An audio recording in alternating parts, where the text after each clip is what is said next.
Hello, and welcome to episode 1 of the Cool SEO podcast. I'm Charles Sipe, and this is the podcast that shares helpful tips and useful resources on SEO.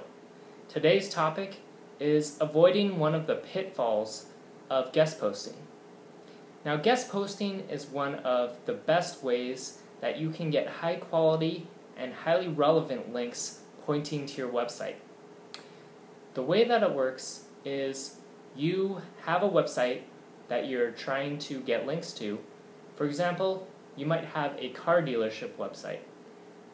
You would want to approach blogs such as car blogs, which are written by people who are really interested in cars, and you could provide them with a really well-written, interesting, and helpful article about cars, because a lot of bloggers might not have the time to always update their blog as often as they want, and they would be very receptive to having a guest post that is really useful and helpful to their audience.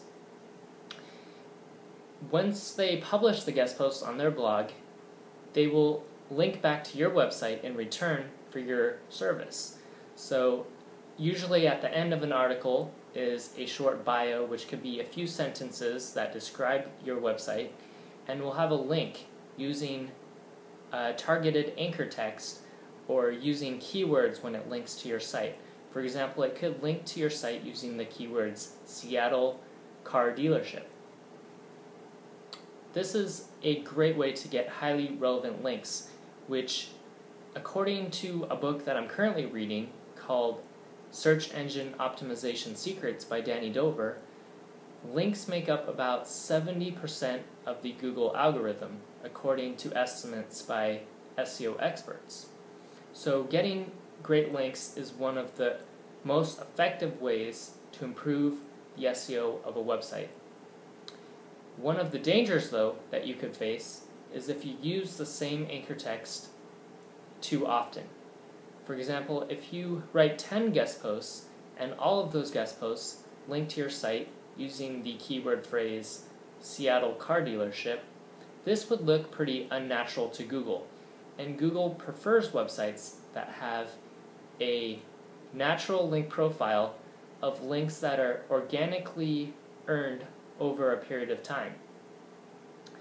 So one tip is to vary your anchor text that you use. You could use different combinations of keyword phrases. You could use longer tail keyword phrases that are more descriptive. You could add a word to it. You could also link to your website using your brand name or the name of your website. Those are other ways in which you can vary the anchor text. So one good example of this is the bio by the CEO of SEO Moz, which is on the website of SEO Moz. And Rand Fishkin, who is the CEO of SEO Moz, links to his wife's travel blog. Instead of using the most optimal keyword phrase to link to his wife's travel blog, which might be travel blog, he uses serendipitous travel blog.